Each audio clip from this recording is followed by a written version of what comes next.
Hello friends, welcome back to RGM online classes. RGM education YouTube চ্যানেলে রোজ বেলা 12টার special English grammar and vocabulary ক্লাসে তোমাদের সকলকে জানাই আরও একবার স্বাগত। আমাদের একটা কম্বাইন্ড ইংলিশ ক্লাস কিন্তু চলছে, যেগুলো তোমাদের upcoming TET, PSC clerkship, West Bengal police, Kolkata police, WBCS prelims, panchayat পরীক্ষা এবং এসএসসির যে এমটিএস, সিএইচএসএল এবং সিজিএল রয়েছে, সেই প্রত্যেকটা পরীক্ষার জন্য গুরুত্বপূর্ণ। আমরা এখানে বেসিক্যালি কিছু টপিক, ইংলিশের যে গ্রামারের বেসিক যে টপিকগুলো থাকে সেই টপিকগুলো আলোচনা করছি, এবং তার পাশাপাশি বিভিন্ন পরীক্ষাগুলো যেগুলোর নাম এখানে তোমরা দেখতে পাচ্ছ সেগুলোর PYQ, প্রিভিয়াস ইয়ার্স কোয়েশ্চেন্স আলোচনা করছি, যাতে করে তোমাদের সেই পরীক্ষায় কী ধরনের প্রশ্ন আসে তার একটা সঠিক ধারণা তোমাদের কাছে পরিষ্কার হয়ে যায়। ঠিক আছে, আমাদের যে প্রিপোজিশনের সেশনটা চলছিল আজকে সেটারই থার্ড পার্টটা আমরা করব। তোমরা যারা যারা প্রথম দুটো ক্লাস করোনি অবশ্যই করে নেবে, আমি আলাদা করে একটা প্লেলিস্ট করে দিয়েছি। তোমরা জানো প্রত্যেকটা কোয়েশ্চেনের সাথে আমরা চেষ্টা করছি সেগুলোর সঙ্গে যে নিয়মগুলো সংশ্লিষ্ট হয়ে রয়েছে সেগুলো আলোচনা করার। প্রত্যেকটা কোয়েশ্চেন 4টা করে অপশন তোমরা পাবে, যেটা সঠিক উত্তর বলে মনে হবে সেটা তোমরা নিচে লাইভ চ্যাট অপশনে অথবা কমেন্টে জানাতে পারো। ঠিক আছে, আজকে স্যারের প্রথম প্রশ্ন, হি রিচড দিল্লি -4 PM। সে দিল্লিতে পৌঁছেছিল, রিচ হওয়া, এটা হচ্ছে V2 ভার্বের সেকেন্ড ফর্ম, পৌঁছেছিল কখন? 4টার সময়। অপশনসগুলো দেখো, at 4 PM, on 4 PM, in 4 PM নাকি বাই 4 PM। যখন দেখবে নির্দিষ্ট করে সময় উল্লেখ রয়েছে তখন সেটা 4টা, অর্থাৎ তখন সেটা অ্যাড বসবে। বাই কখন বসে? বাই বসে হচ্ছে কোনো সময়ের মধ্যে, কোনো সময়ের মধ্যে। যেমন আমি যদি বলি যে সকাল 9টার মধ্যে তোমাকে পৌঁছাতে হবে, so you will have to reach by 9 AM morning বা বাই 9 AM। ঠিক আছে, ইন মানে কোনো কিছুর ভেতরে, অন মানে কোনো কিছুর ওপরে। তাহলে আমার সঠিক উত্তর হয়ে গেল option number A, at 4 PM। Next কোয়েশ্চেনে চলে আসি, water freezes dash ice. Water মানে জল জমে গিয়ে বরফ হচ্ছে, তাহলে অবস্থার পরিবর্তন হচ্ছে। তাহলে in ice, into ice, at ice নাকি by ice? Water freezes dash ice, water freezes dash ice, কী হবে সঠিক উত্তর? দেখো, যখনই দেখবে কোনো একটা মোশন বোঝাচ্ছে, কোনো একটা চলমান কর্ম, চলমান কর্ম বা কোনো একটা মোশন বোঝাচ্ছে। কীরকম মোশন? জলটা ছিল, সেখান থেকে কি হয়ে গেল? বরফ হয়ে গেল। তার মানে কি একটা একটা পদ্ধতি, একটা প্রসেসের মধ্যে দিয়ে গেল। যখন কোনো প্রসেসের মধ্য দিয়ে যাবে, চলমান বোঝাবে, তখন সেটা ইনটু হয়ে যাবে। যেমন আমি বলতে পারি যে the boy is running dash the room, তখন তোমরা অনায়াসে করতে পারবে কি ইনটু, মানে কি ছেলেটার মোশন আছে একটা, ও দৌড়াতে দৌড়াতে ঘরের ভিতরে ঢুকে গেল, মানে ওর দৌড়টা কন্টিনিউ চললো। ঠিক আছে, যেহেতু দৌড়টা কন্টিনিউ চলতে চলতে সে ঘরের মধ্যে প্রবেশ করলো, তাই কিন্তু ইনটু। এটাও তাই, জল থেকে বরফে যাওয়ার যে প্রক্রিয়াটা সেটা হচ্ছে ইনটু, অর্থাৎ একটা motion. So option number B হচ্ছে আমাদের এখানে কারেক্ট অ্যান্সার। চলো দেখি প্রশ্ন নাম্বার 3। প্রশ্ন নাম্বার 3-এ কি বলছে? প্রশ্ন নাম্বার 3-এ বলছে, I hope to recover a dash, recover dash a week. I hope to recover in a week, within a week, amid a week, by a week. I hope to recover dash a week. অর্থাৎ আমি আশা করেছি যে 1 সপ্তাহের মধ্যে আমি সুস্থ হয়ে যাব। যখনই দেখবে কোনো সময়ের মধ্যে বোঝাবে তখন সেটা বেসিক্যালি উইদিন হয়, কিন্তু যখন এটা ভবিষ্যৎকাল বোঝাচ্ছে যে ভবিষ্যৎকালে হব বা ভবিষ্যৎকালে আমি রিকভার করব বা রিকভার করার একটা সময়সীমা বোঝাচ্ছে ভবিষ্যৎকালে, তখন সেক্ষেত্রে কিন্তু ইন বসবে, ইন বসবে। এখানে কিন্তু কনফিউশনটা হয় ইন আর উইদিনের মধ্যে।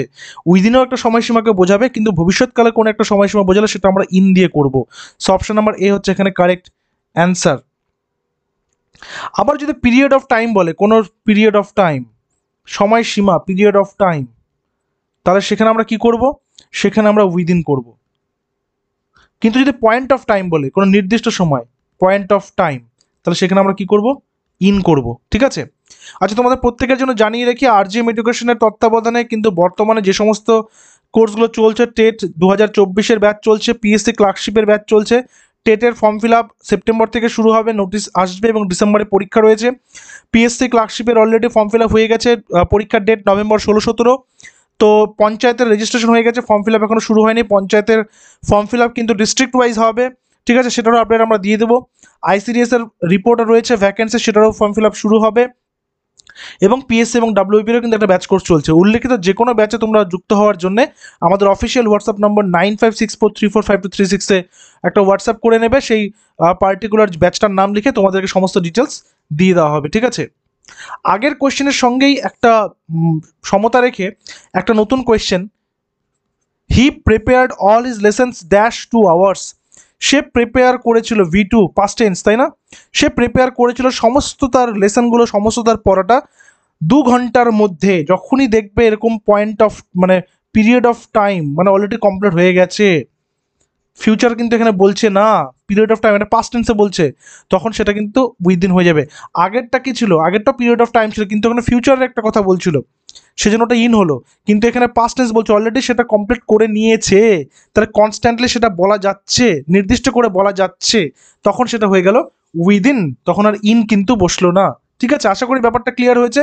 তবুও যদি কোনো ডাউট থাকে অবশ্যই কমেন্টে জানাবে, ঠিক আছে? Next question, Reba has been learning. Has been learning মানে কি? কাজটা চলছে, এটা হচ্ছে present perfect continuous tense. Has been আছে, আবার ভার্বের সঙ্গে আইএনজি আছে, তাহলে present perfect continuous. Present perfect কন্টিনিউয়াসটা কি ধরনের বাক্য? যখন কোনো একটা কাজ শুরু হয়েছে এবং শুরু হওয়ার পর কন্টিনিউ চলছে। আমি বলতে পারি সকাল থেকে বৃষ্টি পড়ছে, ঠিক আছে? আমি ধরো বললাম এই কথাটা, এটাকে তাহলে আমি কি করে ট্রান্সলেট করব? ধরো সকাল থেকে বৃষ্টি পড়ছে, একই রকম দেখতে লাগছে না উপরের দুটো উপর বাক্যের সাথে? এটা যে Reba has been learning English February last, Reba ফেব্রুয়ারি মাস থেকে ইংরেজি শিখছে, আবার সকাল থেকে বৃষ্টি পড়ছে, মানে কাজটা শুরু হয়েছিল কিন্তু কন্টিনিউ চলে যাচ্ছে। এই ক্ষেত্রে আমরা কি করব? যখন সময় নির্দিষ্ট করে বোঝানো থাকবে না, অর্থাৎ কত দিন ধরে অ্যাকচুয়ালি করছে, ফেব্রুয়ারি থেকে বলছে, লাস্ট ফেব্রুয়ারি থেকে, ফেব্রুয়ারি 1 তারিখ থেকে নাকি ফেব্রুয়ারি 10 তারিখ থেকে নাকি ফেব্রুয়ারি 25 তারিখ থেকে, সেটা কিন্তু উল্লেখ নেই, অর্থাৎ নির্দিষ্ট করে সময়টা উল্লেখ নেই। যখন নির্দিষ্ট করে সময়টা উল্লেখ থাকবে না, তখন আমরা সিন্স করব। যেমন সকাল থেকে বৃষ্টি পড়ছে, অর্থাৎ সকাল 5টা থেকে 6টা থেকে 7টা থেকে বলা নেই, তাহলে এটা হয়ে যাবে it has been raining since morning. ঠিক আছে, সিন্স হয়ে গেল কিন্তু এখানে, সিন্স মর্নিং। কিন্তু তোমাকে যদি এটা বলা হতো যে 2 ঘন্টা ধরে বৃষ্টি পড়ছে, তখন এটা হতো it has been raining for 2 hours. For 2 hours, বোঝা গেল?